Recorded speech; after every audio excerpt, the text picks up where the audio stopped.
અરવલ્લી જિલ્લા પોલીસ વડા શ્રી મનોહરસિંહ જાડેજા સાહેબના સૂચના અને માર્ગદર્શન હેઠળ ગુજરાત અને રાજસ્થાનને જોડતી અણસોલ ચેકપોસ્ટ ઉપર ગઈકાલે Shamlaji police inspector Shri SS માલનાઓની ટીમ વાહન ચેકિંગ કરી રહી હતી.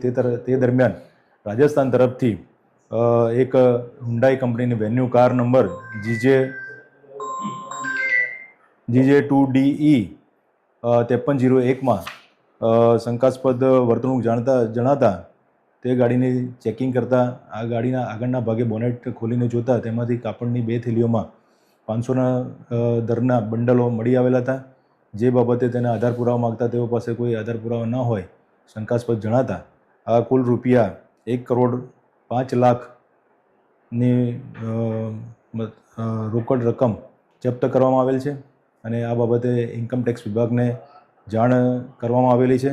અને આ વ્યક્તિ જે રાજસ્થાન તરફથી ડુંગરપુર તરફથી આવતો હતો વિનોદભાઈ રામજીલાલ પટેલ, જેને પણ અટક કરી અને વધુ પૂછપરછ તપાસ ચાલુમાં છે. રૂપિયા ક્યાં લઈ જાય કોઈ તપાસમાં આવશે? ડુંગરપુરથી હિંમતનગર તરફ જતા હતા. અરવલ્લી જિલ્લા પોલીસ વડા શ્રી મનોહરસિંહ જાડેજા સાહેબના સૂચના અને માર્ગદર્શન હેઠળ